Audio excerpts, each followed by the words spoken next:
अस्सलाम वालेकुम my YouTube family, क्या हाल है? आप सब ठीक है? उम्मीद करती हूँ सब ठीक होंगे।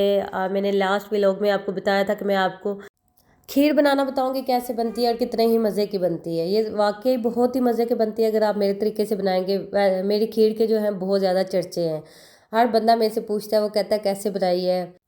उन्हें यकीन नहीं आता कि मैंने ही बनाई है। फिर मैंने उन्हें बताया कि ठीक है, आप लोग, मैं व्लॉग ऐड करूँगी उसमें, तो फिर आप लोग उस मेरे व्लॉग में देख लेना कि वाकई ही मैंने बनाई है। चले स्टार्ट करते हैं। ये मैंने चावल ले लिए थे, धो लिए थे, बस इन्हें वॉश कर लिया था। मैंने सोक नहीं किए थे चावलों को, ठीक है। उसके बाद मैंने इन्हें बॉयल कर लिया था, 2 गिलास पानी के डाल के इन्हें मैंने सही अच्छी तरह से बॉयल कर लिया था। और बॉयल करने के बाद मैं इनमें दूध ऐड करती हूँ। पहले मैं दूध नहीं ऐड करती कि दूध में मैंने गालूंगी, नहीं, बिल्कुल ये गल जाएंगे, ठीक है। वो गल गए थे सही अच्छी तरह से बॉयल करके, फिर मैंने इसमें दूध ऐड कर लिया था। दूध ऐड करने में करके मैं साथ चीनी नहीं ऐड करती, सिर्फ इलायची ऐड करती हूँ। चीनी जो है मैं वो एंड पे ऐड करती हूँ, जब वो बिल्कुल पकने वाली होती है उस टाइम। ये 8 से 10 दाने मैंने इलायची के ले लिए थे और मैंने इसमें डाल दिए थे। कोई मैंने कुट्टी शुट्टी नहीं थी, कुछ नहीं किया था। अगर कुट के डाले, थोड़ी सी पीस के डाले, तो वो उसके ज़रे ज़रे मुंह में आते हैं तो वो अच्छे नहीं लगते हैं मुझे।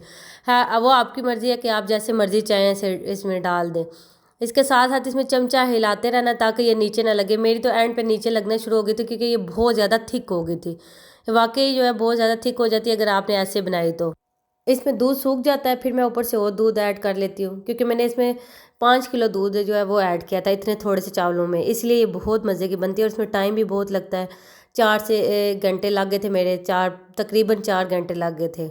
इसे आराम आराम से बिल्कुल धीमी सी आंच पे पकानी, अगर तेज़ आंच पे पकाएंगे ये गिर भी जाती है, नीचे आ जाती है उबल के। और जो साथ साथ लगती जाती है वो फिर मैं उतार लेती हूँ, साथ साथ जो भी लगती जाएगी कढ़ाई के साथ वो मैं उतारती रहती हूँ। अब ये देख लें थिक होना शुरू हो गई थी, इसमें मैं मज़ीद दूध ऐड कर दूँगी। ये बहुत थिक हो गई थी। इसमें बस आपने साथ साथ चमचा हिलाते रहना है, ठीक है। और जब थोड़ा सा दूध सूख जाए फिर आपने और दूध ऐड कर लेना है, फिर दूध सूख जाए फिर आपने और दूध ऐड कर लेना है। अब ये 1 कप मैंने चीनी का ऐड कर लिया था, इसमें ज़्यादा चीनी नहीं ऐड की थी। मैंने कहा पहले मीठा चेक कर लूँगी फिर उसके बाद ऐड करूँगी। आप जितना मीठा खाते हैं उतना आप डाल सकते हैं।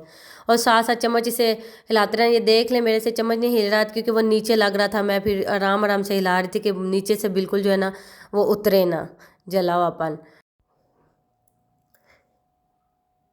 ये अब इसमें आराम आराम से मैं चम्मच हिलाती जाऊंगी क्योंकि मज़ीद नीचे ना लगे, और साइडों से मैं छुरी की मदद से उतार लेती हूँ। ये साथ साथ लगती जाती है, मैं उतार लेती हूँ क्योंकि जले ना ये बहुत थिक हो जाती है। जो साथ मलाई लग जाती है ना ये थिक होती है, ये बड़े मज़े की होती है। एक बार खासो तो फिर बार बार ऐसो, एक बार खासो ना तो फिर आसो। हाँ जी, बंदा तो सगल दुआ पूछी सब बनाई किस तरह, ये वाकई आप बनाई वे या दुकान है बुके नहीं ताए हो। मेरे तो यकीन नहीं करते हैं, ठीक है, जब मैं बनाती हूँ। अब जब वीडियो देखेंगे तो फिर उन्हें यकीन आ जाएगा कि वाकई मैं खुद बनाती हूँ। इसमें टाइम बहुत ज़्यादा लगता है। अब ये रेडी हो गई थी। ये इसके मैंने 2 बोल बना लिए थे क्योंकि मेरे गेस्ट आ रहे थे तो मैंने उनके लिए जो है 2 बोल बना लिए थे। और मैंने इन्हें फ्रिज में रख दिया था, जब गेस्ट आएंगे निकाल के दूंगी। उन्होंने खाया, उन्हें बड़ा मज़ा आया, साथ मुझे भी मज़ा आया खा के। आप भी ऐसे बनाएं, खाएं, मज़े करें। अगर आपको मेरी वीडियो अच्छी लगी हो लाइक करें, सब्सक्राइब करें और शेयर करें। ओके, अल्लाह हाफिज़, बाय बाय।